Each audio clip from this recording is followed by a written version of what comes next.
Hey guys, it's Ryder Racing, just with a quick little couple-minute tech tip on how to put in a Welsh plug.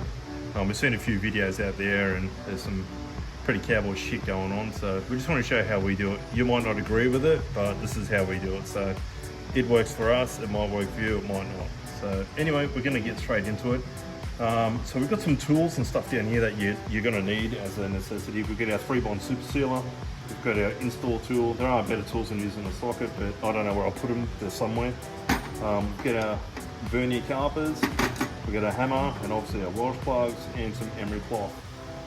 You also need a good cleaner like prep wash, something that's basically going to break down all the oil and stuff and work with Emery paper well. So this is all we do with the Emery cloth, is just take out all the shit that's on the inside. It's usually rust and all that kind of crap.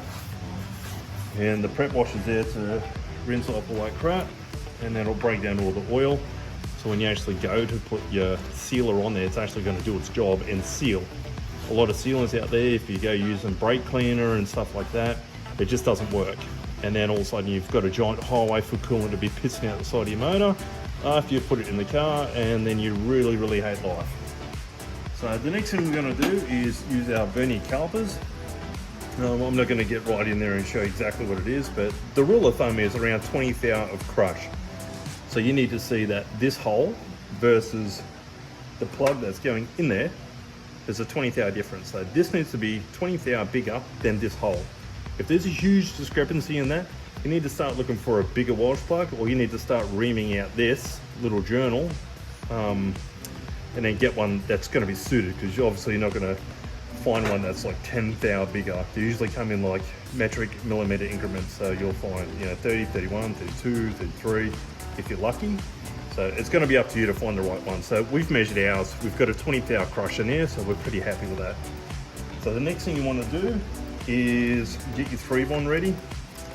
Our 3-bond super sealer is our poison of choice, and you want to go like fucking crazy with this stuff, eh? Like, I seriously cannot get enough of it, because I don't want to go and do this shit again.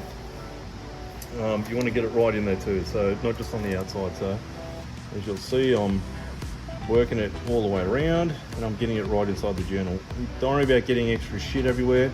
Doesn't matter, because you can wipe it off. The best thing about this stuff is it won't just cure inside the motor and then be like, flapping around the place. It actually breaks down. So I do prefer this stuff. So next thing I'm going to do is I'm just going to do this off camera, because I look like an idiot when I'm trying to goop stuff. And really done. So I apply this stuff to the journal face and the Welsh plug itself. That way I know there's a decent amount in there for any kind of indiscrepancy that I haven't seen inside the journal.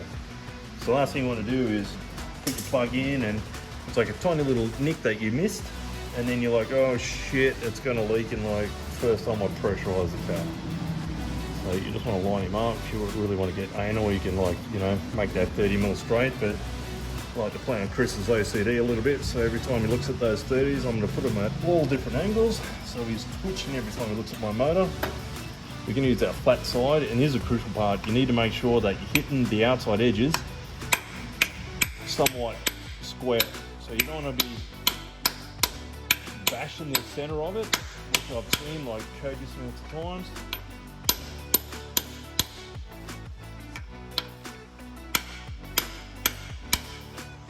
Notice how hard these are to get in, because these are stainless steel, they're not brass. So the metal is a gazillion times harder. Shit, don't want to go in. We're watching our goop squeeze out, which is exactly what we want. And eventually gets to the point where you can't see shit, so you have to give her a bit of a wipe out.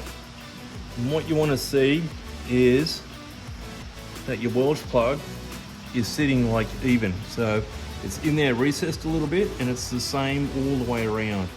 So you can see that you can see that machine face that's just there, and it's basically bang on all the way around. Once you've done that, you're apples. That's it. Job done. Well, not really. You're going to do the other like 480 that's on these RV motors.